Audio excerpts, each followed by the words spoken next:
what's up? Red Panda Anthem. Red Panda, what's good?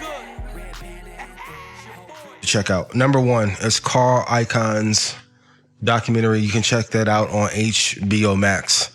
I would argue without Carl Icahn, and for those of you who don't know, Trap told us when he was on Budden's podcast, and a lot of investors know, but I want to give my guy credit. Shout out to Trap. I can't wait to hang out with you in London and be able to kick it and kill it on stage. Please get your tickets to InvestFest Europe.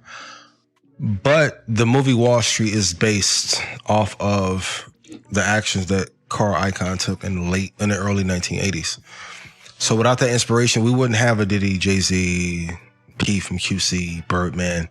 He was the first person in American history to kind of be known for taking the business, breaking it down, selling it into parts.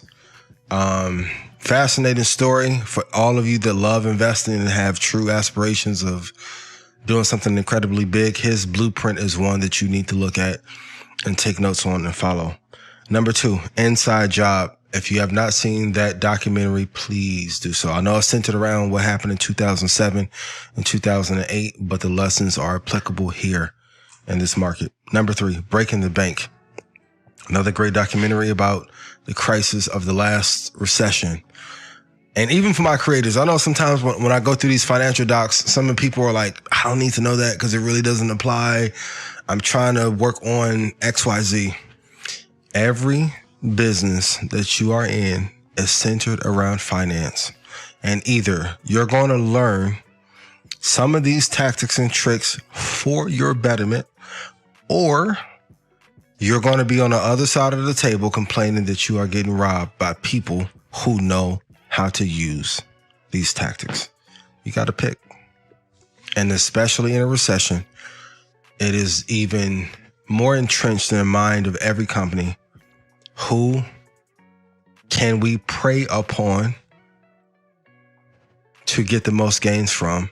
And it's usually those who have not equipped themselves with the information to shield themselves from being robbed. We have a lot of talks about culture vultures and people taking advantage of the community. And meanwhile, shout out to the good folks at Meta, everyone's like, yo, upload more reels. I said it earlier. The only reason we have so many entrepreneurs right now is because the American business system cannot support the number of people that we have in the United States of America, and these companies cannot fulfill enough jobs. I remember when my grandparents talked about this thing called a pension. And in this generation, I don't even think most people know what the definition of a pension or pension fund is. Social Security is being ran into the ground. And I believe in 30 or 40 more years, the whole 401k system is going to blow up as well. You have to protect you. Nobody's coming to save you. If you end up broke, no one gives a damn. Trust me. You don't believe me? Text 5 people right now and say, man, I need $5,000 for these boys coming to kill me. And watch how many people just say, baby, I'm going to pray for you. God going to make a way. They won't make a way to cash up you, but God going to make a way. No one cares. You come save you. And a lot of times when you do the work, God will for real find a way. But you got to put in that work first. I wish I can get a person credit for this question. My apologies for not taking it down, but I did get an incredible question of what would I tell myself at the age of 21. It's a popular question, like amongst shows and podcasts. So I kind of broke them down into categories. Number one, any fear that you have that does not kill you usually is an illusion. I want, and anyone around me will tell you this, I'm really big on going from the idea or being given that inkling of an idea, what y'all call a child, to executing upon it, because sometimes we can take so long to execute upon an idea that we end up aborting that greatness out of fear. What else would I tell myself? As far as life, man, map out what you want. A lot of times I hesitated to do things worrying about what other people. Truth be told, you just have to map out and go after what you want. Like if you couldn't fail, if no one would tell you no, what would you push to do? And I know it's easier said than done, but I will be honest with you. It sucks to have a goal where you were like, this wasn't the real goal, but I hit it. And now I should have put the same effort into achieving the real thing I was going after. Relationships, love with your head, not with your heart. And fellas, please be aware, the person that you picked to be in a relationship with will have one of the biggest impacts on your life, whether you know it or not. Kudos to anyone I've encountered prior to, but I'm just telling you honestly, man, if some of the people that I was around or dated were still around, I would not be able to hit these new benchmarks that I did in my life. So and a lot of times people ask, hey, like, how do you know if a relationships work? I don't know. I'm not the expert on the relationships. I'll leave that to other people. But if you feel, I'm gonna just be real. If you were by yourself and your business and you were single and you were doing better and all of a sudden you got into a relationship and things are slowing down, opportunities are slowing down, it's usually a sign that person is insecure of your success. Whoever you date, and it's not just about the money. It's not just about that. But you should be able to look at your bank account or your business or your life and say, hey, I got with this person on this date, and then as a result, shit went a hell of a lot better. Everything is either growing or dying. And as far as health, put more time into health, happiness, wellness. The origins of wealth came from health first, and over the last 100 years, that has gotten perverted.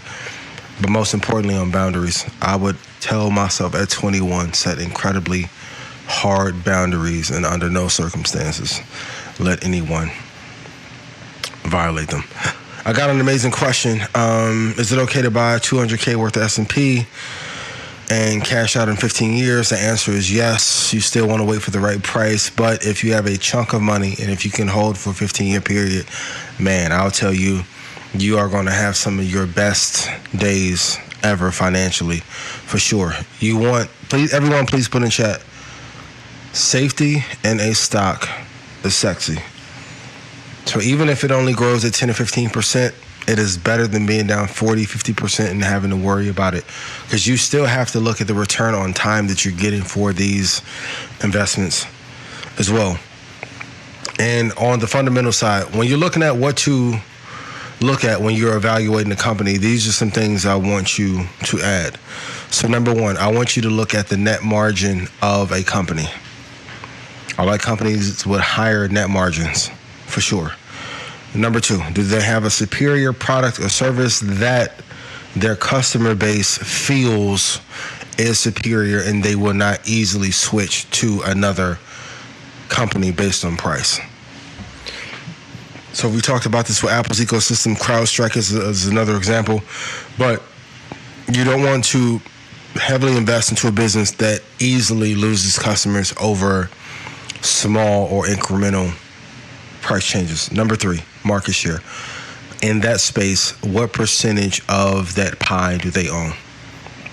Number four, pricing model.